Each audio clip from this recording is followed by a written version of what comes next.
VJ பாரு ரீசெண்டாக doctor Diwakar அவர்களை பற்றியும் குக் வித் கோமாளி நிகழ்ச்சியில் நடந்த இஷ்யூ பற்றியும் ஒரு சில விஷயங்கள் ஷேர் பண்ணியிருக்காங்க. அதை பற்றி தான் இந்த ஒரு வீடியோவில் நம்ம பார்க்க போகிறோம். குக் வித் கோமாளி சீசன் 7ல் சமீபத்தில் டாக்டர் திவாகர் சீஃப் கெஸ்ட்டாக கலந்துக்கிட்டாரு. அண்ட் அன்னைக்கு அவர் அங்கே இருக்க ஒருத்தர்கிட்ட தகாத வார்த்தையில் பேசியிருக்காரு அப்படின்னும், இதனால் மாக்காப்பா, புகழ் மற்றும் கானா வினோத் இவங்க 3 பேரும் சேர்ந்து டாக்டர் திவாகரை தாக்கியிருக்காங்க அப்படின்னும் டாக்டர் திவாகர் சமீபத்தில் போலீஸ் ஸ்டேஷனில் கேஸ் கொடுத்திருந்தாரு. அது மட்டும் இல்லாமல் டாக்டர் திவாகர் அவர்கள் சோசியல் மீடியாவில் அவங்கள பற்றி நிறைய விஷயங்கள் சொல்லி வந்துட்டு இருக்காரு. அண்ட் இந்த ஒரு நிலையில் நிறைய பிரபலங்கள் இது தொடர்பாக வாய் திறந்திருக்காங்க. அந்த வகையில் சமீபத்தில் விஜே பாரு இது தொடர்பாக ஒரு சில விஷயங்கள் ஷேர் பண்ணியிருக்காங்க. குறிப்பாக அவங்க டாக்டர் திவாகர் அவர்களை பற்றி என்ன சொல்லியிருக்காங்க அப்படின்னா, பிக் பாஸ் வீட்டை விட்டு வெளியே வந்ததுக்கப்புறம் நீ கொஞ்சமாவது மாறுவ அப்படிங்கிற மாதிரி நான் எதிர்பார்த்தேன். ஆனால் இப்போ வரைக்கும் நீ கொஞ்சம் கூட மாறவே இல்லை, நீ திருந்தவே இல்லை. பிக் பாஸ் வீட்டில் இருக்கும் போதும் இதே மாதிரி தான் பண்ணிட்டு இருந்த, வீட்டை விட்டு வெளியே வந்ததுக்கப்புறமும் இதே மாதிரி தான் பண்ணிட்டு இருக்க. நீ கெட்டவன் அப்படின்லாம் நான் சொல்லலை, ஆனால் உனக்கு ஒரு விஷயத்தை புரிஞ்சுக்கிற தன்மை அப்படிங்கிறது கொஞ்சம் கூட கிடையாது. பிக் பாஸ் வீட்டில் இருக்கும் போதும் இதை நான் பார்த்துருக்கேன், இப்போயும் நீ அதை தான் ரிப்பீட் பண்ணுற.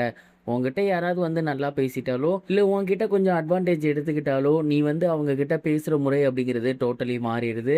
அண்ட் அவங்கக்கிட்ட நீ கொஞ்சம் அட்வான்டேஜ் எடுத்துக்கிற, இதனால் கண்டிப்பாக கெட போகிறது அப்படிங்கிறது உன்னோட பேர் தான். இதை பிக் பாஸ் வீட்டில் இருக்கும் போதே நான் ஏகப்பட்ட டைம் சொல்லியிருக்கேன், ஆனால் அதை நீ காது கொடுத்து கேட்கல. வெளியே வந்தோன்னு இதான் பண்ணியிருக்க. நீ காமெடியாக பேசுகிறியா இல்லை சீரியஸாக பேசுகிறியா அப்படிங்கிறதே ஆப்போசிட்டில் இருக்கவங்களுக்கு புரியாது. அந்த மாதிரி தான் உன்னோட வேர்ட்ஸ் அப்படிங்கிறது இருக்கும். குக் வித் கோமாளி நிகழ்ச்சியில் என்ன நடந்துச்சு அப்படிங்கிறது எனக்கு தெரியாது, ஆனால் உன்னை பற்றி எனக்கு நல்லா தெரியும். நீ ஏதாவது ஒரு சின்ன தப்பு பண்ணியிருந்திருப்ப, அதை வாய் கொடுக்கு பேச தெரியாமல் நீ வேறு மாதிரி பேசி அதை பெருசாக மாற்றிட்ட.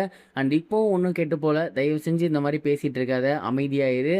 ஒரு ஃப்ரெண்டாக நான் உனக்கு சொல்கிற அட்வைஸ் இதுதான் அப்படிங்கிற மாதிரி குக் வித் கோமாளியில் நடந்த நிகழ்ச்சி குறித்து டாக்டர் திவாகர் அவர்களுக்கு இந்த ஒரு அட்வைஸை விஜய் பார்வதி அவர்கள் ஷேர் பண்ணியிருந்தாங்க.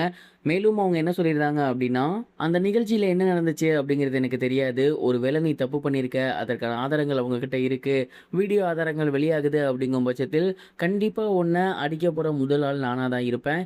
ஏன்னா ஒரு ஃப்ரெண்டு தப்பு பண்ணால் திருத்த வேண்டியது ஒரு ஃப்ரெண்டோட கடமை. ஸோ ஓ மேலே தான் தப்பு அப்படின்னு தெரிஞ்சிச்சுன்னா கண்டிப்பாக உன்னை நான் அடிப்பேன் அப்படிங்கிற மாதிரி ரொம்பவே ஹார்ஷாகவும் சொல்லியிருக்காங்க.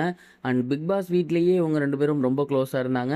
அப்பயுமே விஜய் பார்வதி அவர்கள் இவர்கிட்ட நிறைய விஷயங்கள் பேசுவாங்க, ஆனால் சரியாக புரியாமல் டாக்டர் திவாகர் மறுபடியும் பார்வதிக்கிட்டே தான் சண்டை போடுவார். அதே மாதிரி தான் வெளியே வந்தும் நடந்திருக்கு. கிட்டத்தட்ட கானா வினோத்திட்ட பேச ஆரம்பிக்க போய் தான் மிகப்பெரிய அளவில் வந்துருச்சு அப்படிங்கிறத அவரே சொல்லியிருந்தார். ஸோ இவர் பண்ண தப்புக்கு சாரி கேட்டு முடிச்சிருந்துருக்கலாம், அதை பெருசாக்குனே தான் இவரோட தப்பு அப்படிங்கிற மாதிரி விஜய் பார்வதி அவர்கள் ரீசெண்டாக ஷேர் பண்ணியிருக்காங்க. இதை பற்றி நீங்கள் என்ன நினைக்கிறீங்க? உங்களோட தாட் என்ன? அண்ட் இந்த ஒரு விஷயம் எப்படி போய் முடியும்னு நீங்கள் நினைக்கிறீங்க? மறக்காமல் இதை பற்றி கமெண்ட் பாக்ஸில் ஷேர் பண்ணுங்க. இது வரைக்கும் கனெக்டிங் டிவிக்கு சப்ஸ்கிரைப் பண்ணனா மறக்காம சப்ஸ்கிரைப் பண்ணிக்கங்க. உடனடி அப்டேட்ஸ் பெறுவதற்கு நோட்டிஃபிகேஷன் பெல்லையும் கிளிக் பண்ணிக்கங்க.